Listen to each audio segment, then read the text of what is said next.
Wednesday, October 28th. Only a couple days till Halloween. Almost less than a week until Election Day. 6 days actually until Election Day, guys. We got a lot of news to cover this morning, so let's begin. Mikowski's seek to remove Gardner from case. A St. Louis couple facing felony charges for waving guns at a racial injustice protesters who marched near their home will be in court Wednesday, today, asking the judge to remove the city's top prosecutor from the case. A grand jury earlier this month indicted Mark Mikowski, 63, and Patricia Mikowski, 61, on charges of unlawful use of a weapon and tampering with evidence.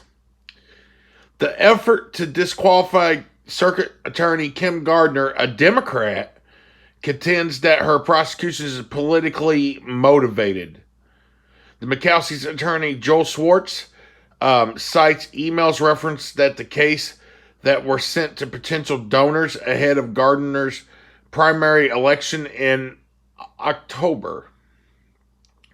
Gardner's office responded that the fundraising emails established her interest was only in pushing back against the Republican attacks on her prosecutor authority, which will have nothing to do with the defendants. A ruling is not expected Wednesday on this. At issue was a protest on June 28th when a few hundred marchers veered onto a private street that is paid for by the houses that are on the street. There was a gate that the protesters broke through. It was near the Mikowski's $1.15 million home in the central West End area. Mark Mikowski emerged with an AR-15 rifle as shown in this picture, and his wife displayed a semi-automatic handgun. The confrontation was captured on cell phone video. No shots were fired, but Gardner filed the weapons charge, alleging the Mikowski's action risked creating violence during what she deemed an otherwise peaceful protest. If it was a peaceful protest, you guys, they wouldn't have broke through the gate. They wouldn't even broke through on a private property. The Mikowskis contend they were simply defending their home as allowed by law. They also contended that the demonstration was anything but peaceful. Given the protesters broke through an iron gate and appeared threatening, which the group that did this is a threatening group. They set fire to the police department. They destroyed the St. Charles Police Department with paint.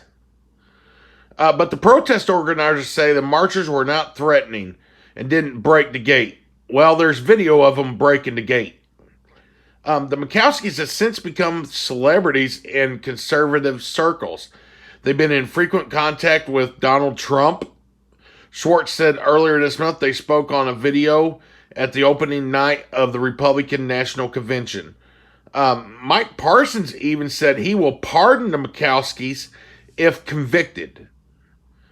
The evidence tampering charge was added by the grand jury. The indictment alleges that the couple altered the semi-automatic pistol to impair its variety in the investigation, which is wrong.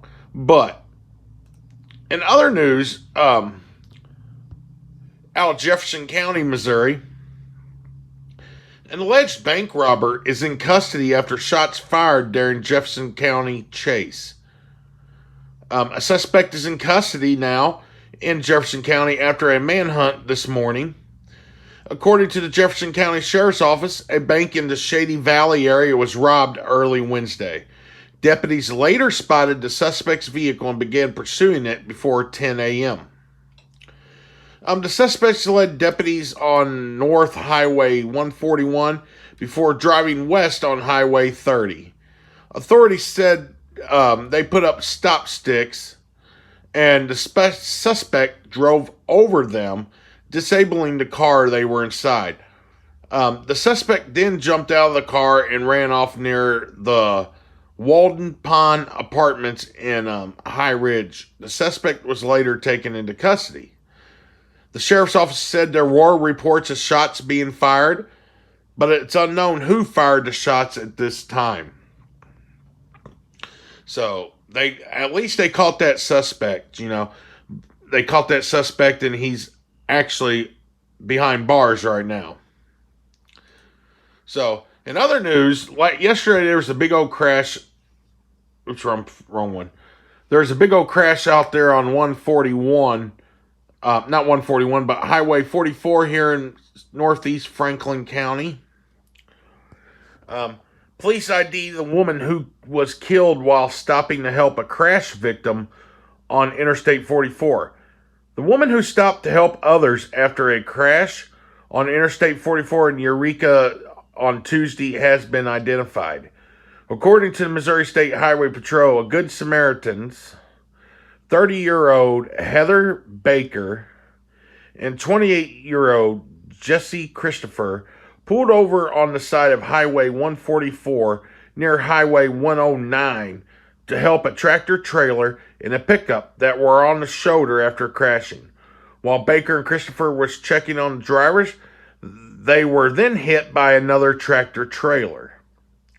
Baker was killed instantly. Christopher was taken to the hospital with serious injuries. The driver of the tractor trailer was 60-year-old Tony Pope. He was also taken to the hospital with serious injuries. That get going through my mind every day is so precious, and we really and truly enjoy every single day we have with our loved ones. The Missouri State Highway Patrol is also investigating the cause of this crash, and we will have updates when we hear about the crash.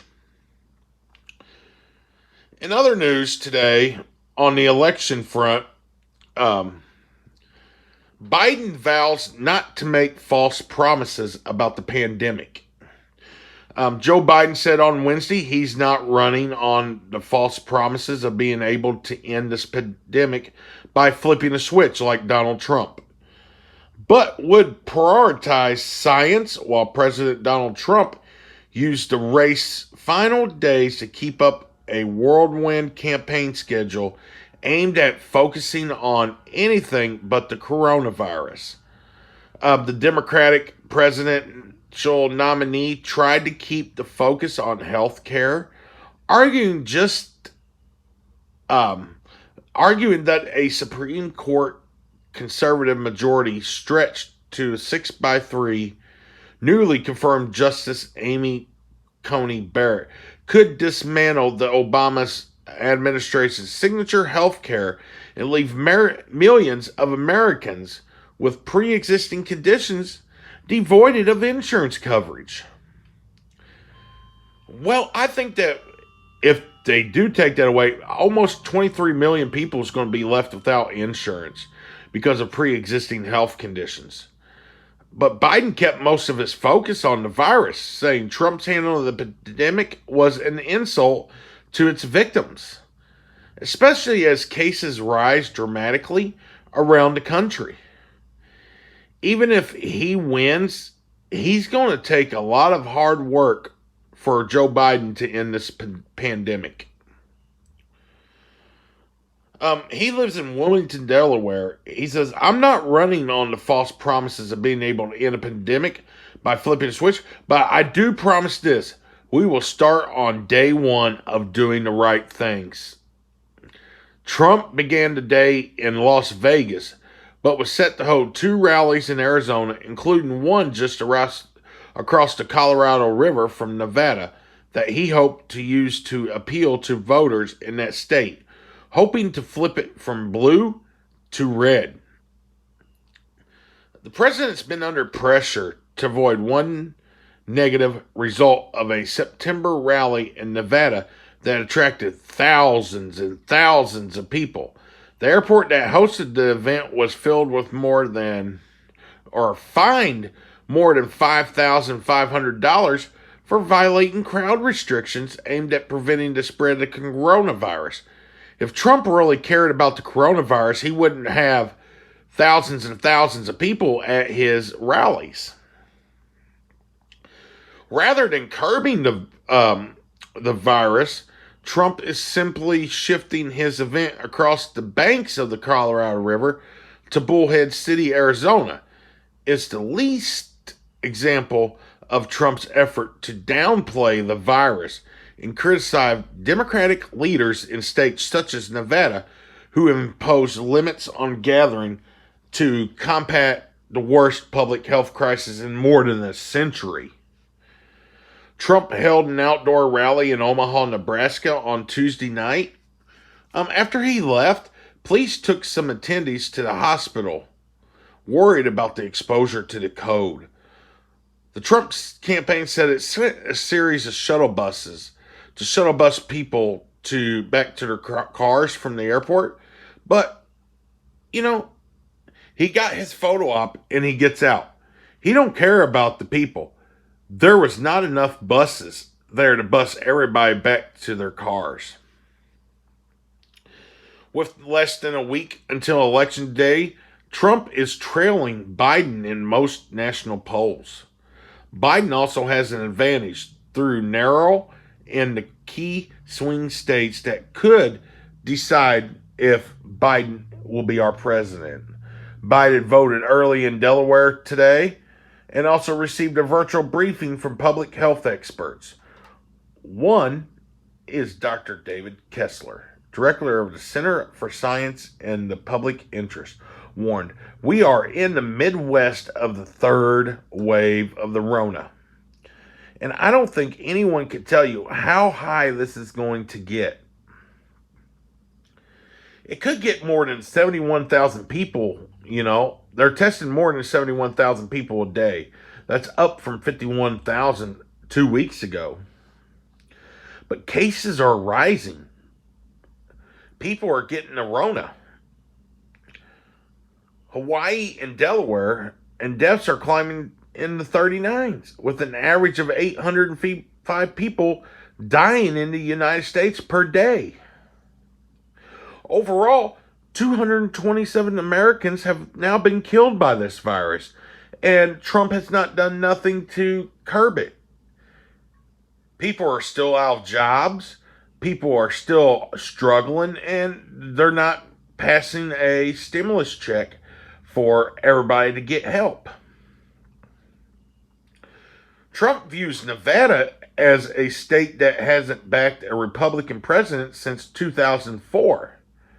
As one opinion for success, Hillary Clinton won it by less than 2.5% back in 2016. The president is also aiming to keep Arizona in his column. The state hasn't backed a Democratic president candidate since '96, but it is competitive this year for both the presidency and the Senate. I believe the Senate is going to flip from Republicans to Democrats because of the Republicans not approving a second stimulus check. I think it's all about the stimulus check that's going to hurt the Republicans this year. Democrats aren't siding either. Nevada or Arizona to Trump in the final days of the campaign. Biden's running mate is in California right now. Plus, she's going to hit Nevada in an effort to prevent the state from flipping to Trump. The path to the White House runs right through that field in Vegas. She's also traveling to meet with Latina business owners in Tucson, Arizona. So, I believe that it's going to be a tight election race. I believe that the election is going to be the tightest it's ever been. If you keep looking on that, you'll see some people say, Trump, we need you GOP hunts for new voters in Trump territory. They know that there's not enough GOP voters to vote Trump in some areas. You know, President Donald Trump's campaign has a bold theory for how he will win the re-election. It can tap a universe of millions and millions of supporters who did not vote for him in 2016 but will do this the same. Supposedly, there are voters that are overlooked by polls that show Trump constantly trailing Democratic president nominee Joe Biden. They are mostly the white working class from factory towns, farms, mining communities. Trump has elevated to a near mythic status as the forgotten Americans. They are disaffected and disconnected from the conventional politics.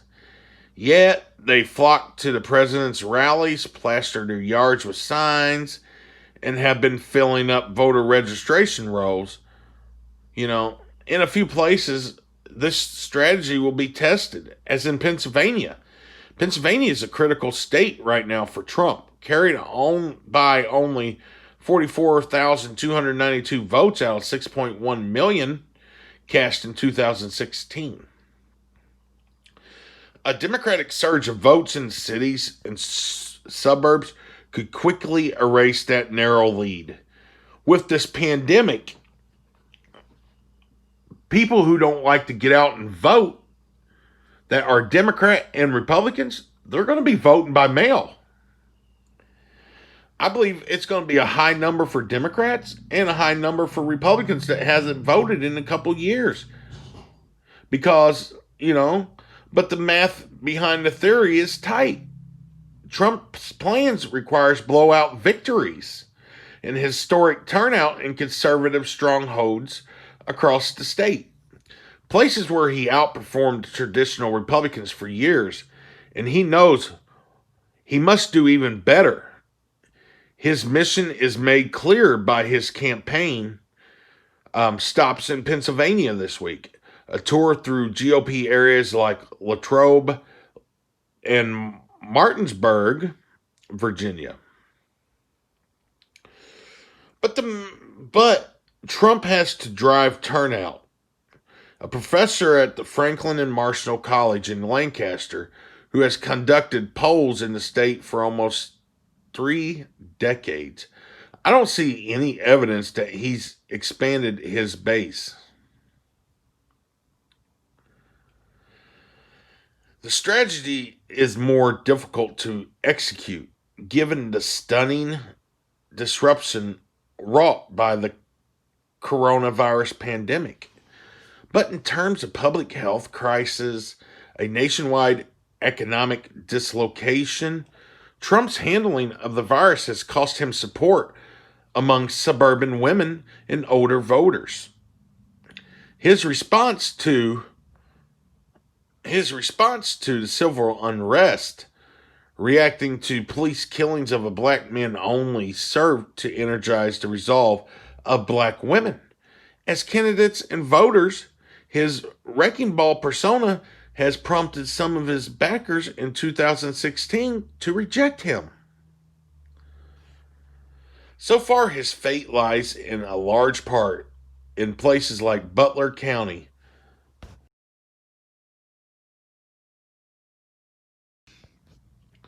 an overwhelmingly white conservative county north of Pittsburgh. There are nearly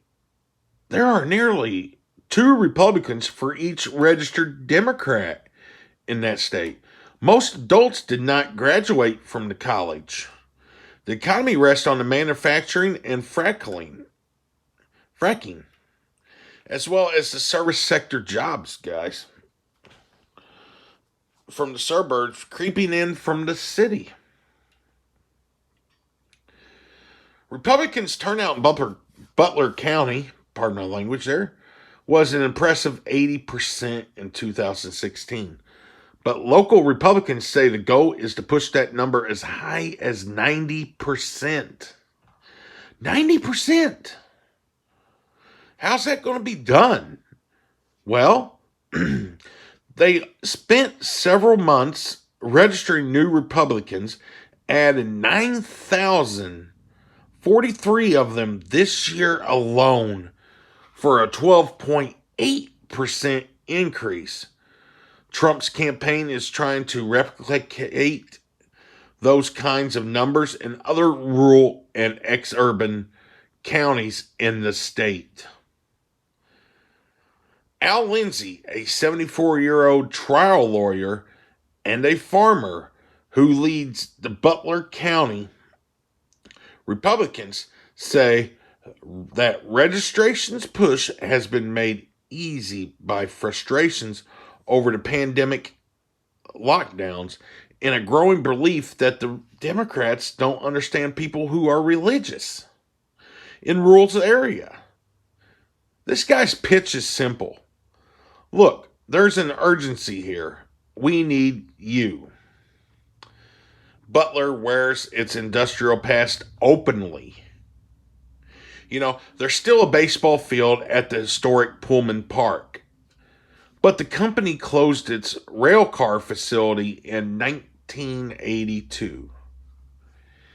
Its town's main street recalls an era when America was ascendant. The wire rope that holds up the Brooklyn Bridge was made in Butler County. So was the prototype for the Jeep deployed in World War II. Republicans have been operating 3 campaign offices in the county, a declaration of their intention to dominate the Slippery Rock mayor pushed to open one of these offices in his town of 3,600 people. It sits opposite to North County Brewing, the town's second largest employer after Slippery Rock University, where Logano and a former Marine infantryman attends college. Well, Logano 30 was elected mayor of Slippery Rock in 2017 by promising to keep his taxes lower and attract new businesses. The Republicans knocked on 1,000 doors on the premise similar to Trump's. The key to winning is finding people who are tired of the politics. His suits are tailored, his beard manicured, and he drives interpreters through Slippery Rock in a matte white Tesla. Trump has given us an energy that says, don't back down. Don't stand up for what's right. Open your mouth when you feel compelled to do so. Let's see here. Most dear to me, first and foremost, would be abortion. Obviously, pro-life. Tyler Good, 21, was a month too young to vote for Trump in 2016 and is among the Trump voters who have been added to the rolls. He's a Baptist, works as a photocopier technician, and hunts deer with a .270 Remington rifle. He says Trump is appealing because he broke the mold of what a president can be. All right, guys, we're going to take a short break here real quick. Be right back with you.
guys, welcome back. I had to take a small intermission here. The 2020 election live updates. Total cost of federal campaigns near 14 billion. It's shattering records right now. Spending on the presidential and congressional races has doubled since 2016. The day after Joe Biden went to Georgia, a poll finds him with an edge over President Donald Trump there. A Democratic Senate candidate's gaining ground. Several people went to hospitals after a Trump rally in Omaha, where hundreds were stranded in the code. So, the 2020 races are expected to cost another $14 billion before the election end. So, do you think, in your opinion, does Donald Trump have the power to get by being president or get reelected? Yes, I think he does. But do you think Joe Biden will get elected? Yes, I do think that also. Because we are so far into the days that there's not much time left. I have been going over models and thinking long and hard about this. What would happen if, say, Donald Trump had 250 votes, or not 250 votes, Trump and Biden tied at 250 and 250 electoral votes? Has there ever been a tie in a presidential election? Yes. The presidential election of 1800 revealed a need to amend the U.S. Constitution. The 1800 election resulted in a tie between Thomas Jefferson and Aaron Burr. Under the Constitution, this stalemate sent the election to the House of Representatives, which chose Jefferson. So, what is the purpose of it? The popular vote in 2016 went to Clinton. Trump did not have the popular vote, but he had the 270 electoral votes. So, what would happen if he didn't have the 270 electoral votes or the electoral college? Clinton would have won by the popular vote. So, some people ask, what is the Iowa caucus so important? Unlike the primary elections in most other U.S. states, where registered voters go to the polling places to cast ballots, Iowans instead gather at local caucus meetings to discuss and vote on candidates. The Iowa caucuses are used to be noteworthy as the first major contest of the United States presidential primary season. So, why was the Electoral College created? Well, the Electoral College was created by farmers and framers of the U.S. Constitution as an alternative to electing the president by popular vote or by Congress. Several weeks after a general election, electors from each state meet in their state capitals and cast the official vote. The official vote. If, say, Clinton had popular vote in one state, they could still swing and vote for Trump, even if Clinton won that state. So, what happens if we have a tie, like I'm talking about? What happens if there's a tie in the presidential election? There was only one tie back in 1800, as I mentioned earlier. When the electoral votes were tailored in 1800, U.S. presidential election, only the fourth election in the young nation's history, there was a problem. Two candidates received exactly 73 electoral votes, producing the first and so far only electoral college tie in American history. Could we have another electoral college tie in the 2020 election? I do believe we could. I might be wrong, or I might not be wrong. But thankfully, the Constitution has a contingency plan for ties in the elections. It's laid out in Article 2, Section 1 of our Constitution. It states, if there be more than one who have such a majority and have equal number of votes, then the House of Representatives shall immediately choose by ballot one of them for president. So if the House of Representatives are straight Democrat, then it'll be Joe Biden that will win. If it's a Republican House of Representatives, then Trump's bound to win. If only it was that easy. A bitterly divided House of Representatives deadlocked 36 times before, and it finally picked Thomas Jefferson as the winner of the 1800 election. And in the process laid bare a host of problems with the Electoral College that can only be fixed with a constitutional amendment. Some political parties threw a monkey wrench in the Electoral College. The framers of the Constitution hoped that the political parties wouldn't be necessarily given the limited powers of the federal government. But the presidential candidates started coalescing into the political factions as early as 1796. The first after George Washington.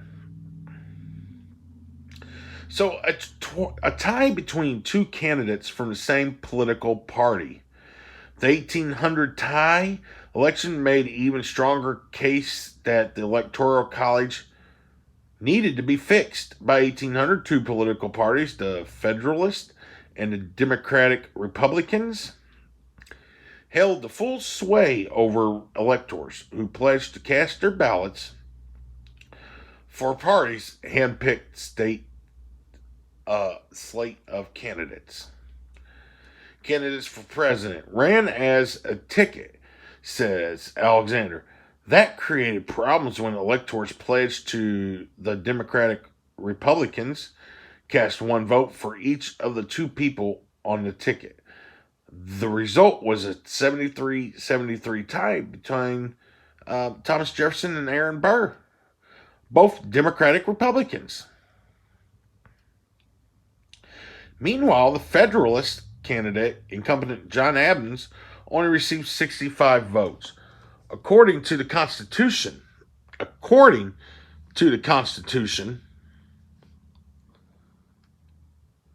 an electoral tie goes to the House of Representatives, where each state cast one ballot. One ballot. So Adams was out of the running, and Burr and Jefferson's running mate could have stepped aside, but didn't. The Federalists, who still held a majority in the lame duck Congress, were now in an awkward position of picking a president from the two enemy candidates. Federalist leaders like Alexander Hamilton hated Jefferson's politics, but they distrusted the opportunist Burr even more. Getting tongue-tied. More. But in Pennsylvania and Virginia, it began to mobilize their militias, wondering if a stalemate would spark a civil war. Some people has asked me, do you think the 2020 election would spark another civil war or a lot of civil unrest? I say, I think it would spark a civil unrest. You know, it took 36 consecutive votes, tie votes in the House before Jefferson was picked. So what if it took 72 consecutive tie votes for Trump, or 30 consecutive tie votes for Biden, or the same amount of tie votes?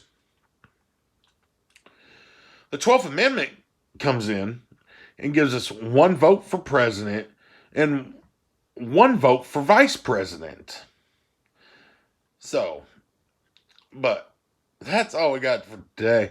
But tomorrow, we went over 5 minutes on our time. This is a 30-minute podcast, but um, tomorrow we're going to talk more about the 12th Amendment.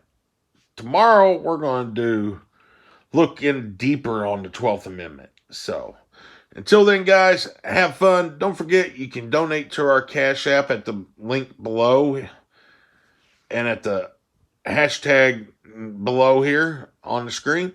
So until then, everybody stay peaceful and let's keep it going. Peace.